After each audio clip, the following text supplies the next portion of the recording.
I live with my husband Phil and our son Jim, who is in the 2nd grade.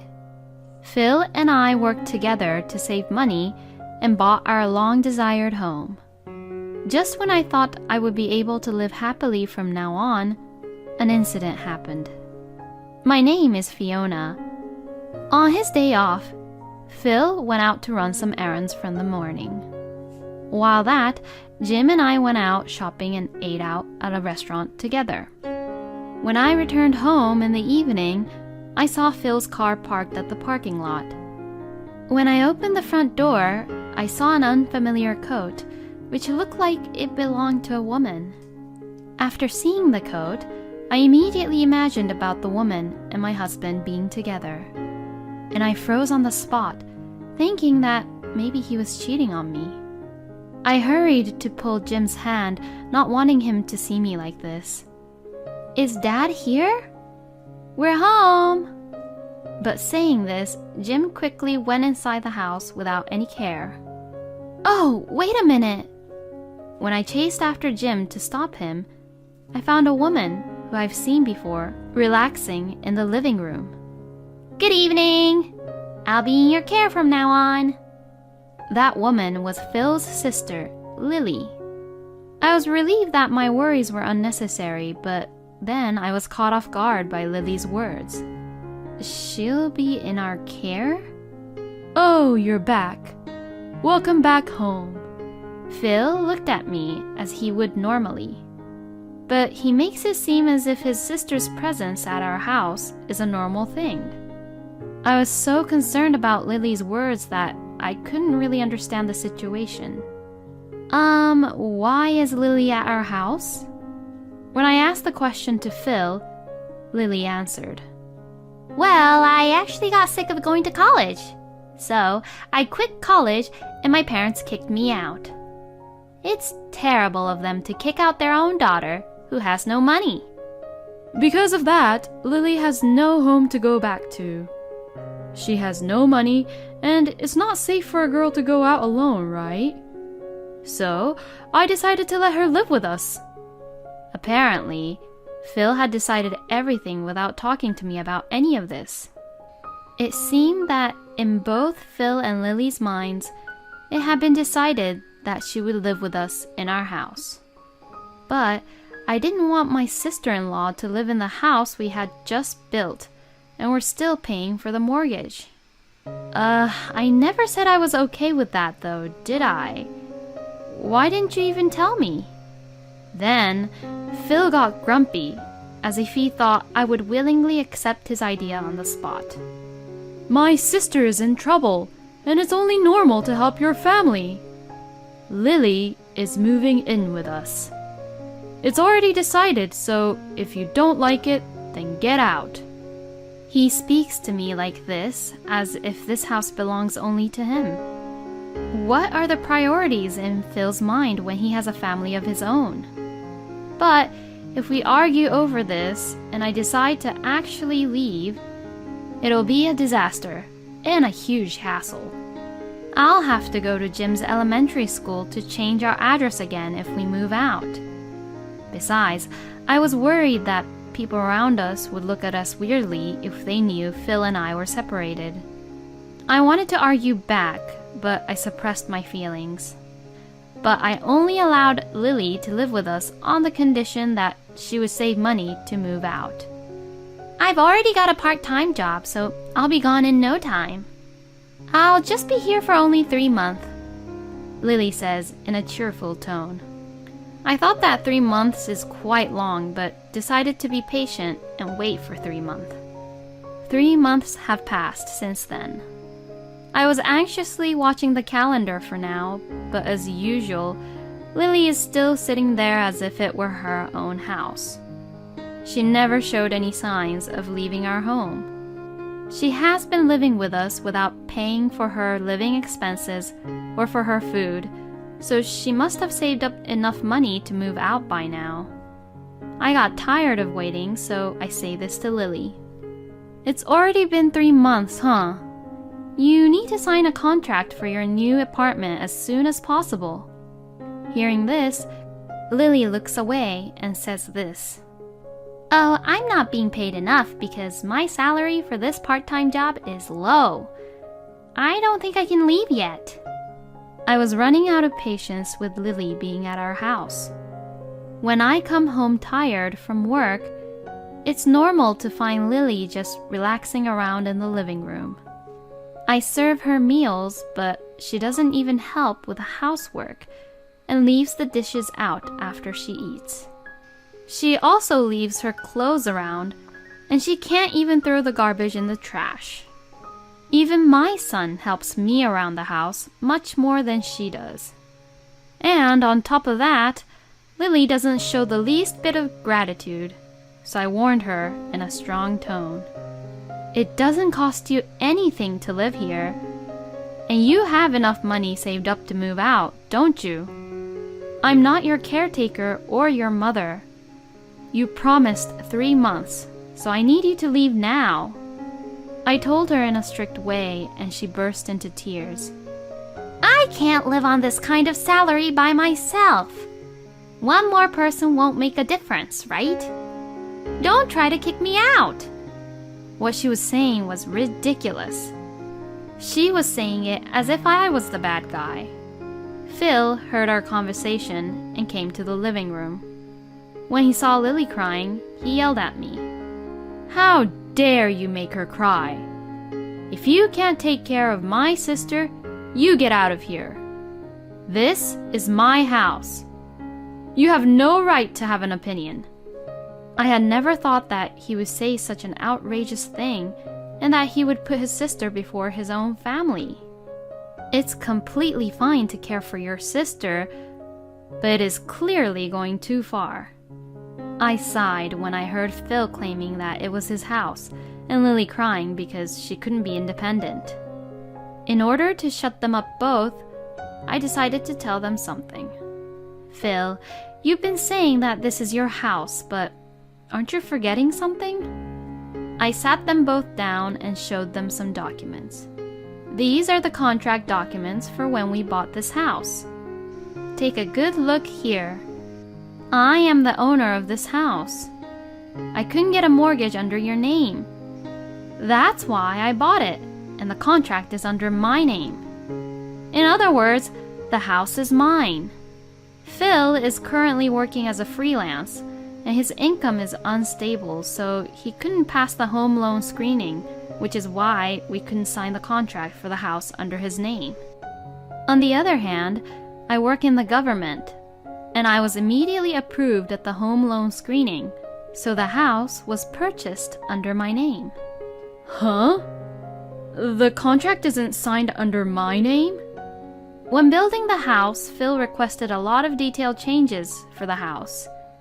But since he had done nothing about the contract process, he didn't even know whose name the contract was signed with. He assumed that it was in his name. This house is in my name, so if anyone should leave, it should be you. If you love your sister so much, why don't you and your sister whom you love so much live together happily? I ordered them to pack up their belongings immediately.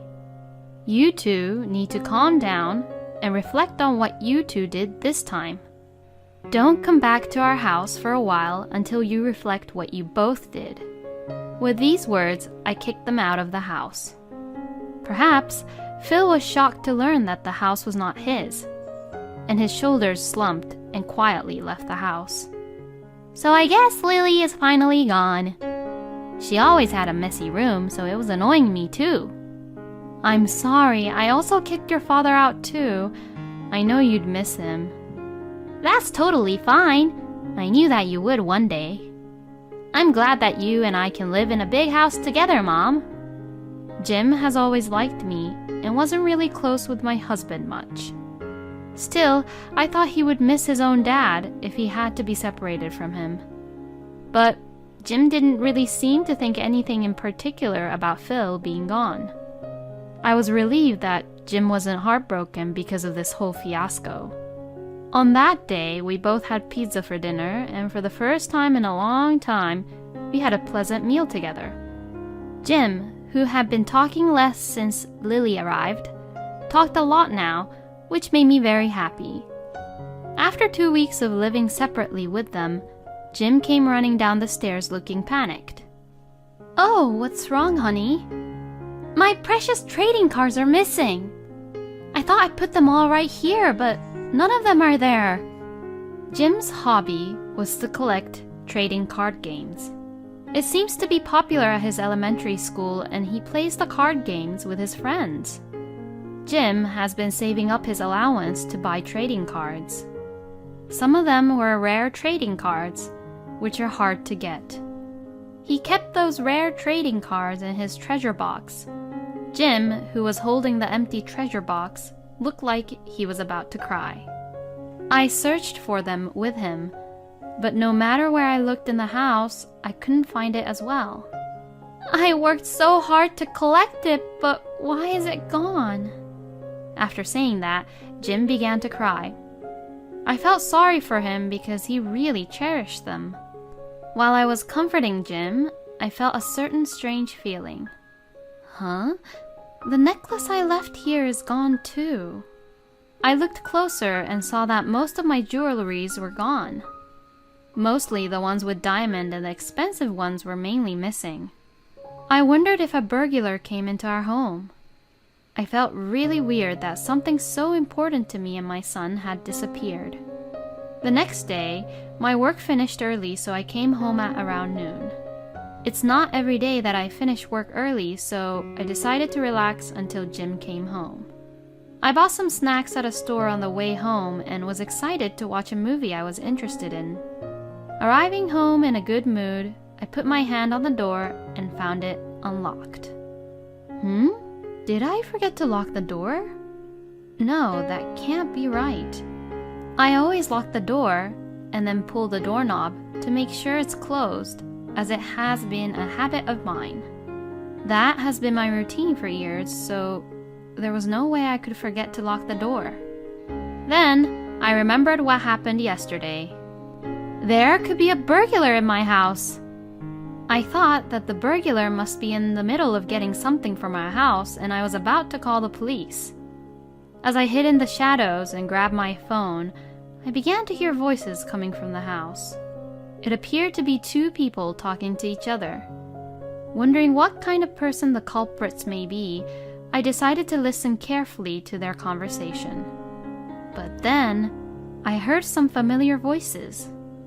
"It seems like there are no cars left here that sell for high prices anymore." "What about Fiona's bags here? Don't they sell these for high prices?" "That's Goodie's brand bag. They'll definitely sell for a lot. Let's take that one too." It was the voice of Phil and Lily, no doubt. I could guess what they were talking about. They were stealing and selling Jim's and my things behind our back. My anger reached a boiling point when I realized what was going on. "What the hell are you guys doing?" As I entered the house yelling at them, I heard noises coming from the living room, as they didn't expect me to be there. The 2 of them looked quite agitated and were rushing to get away.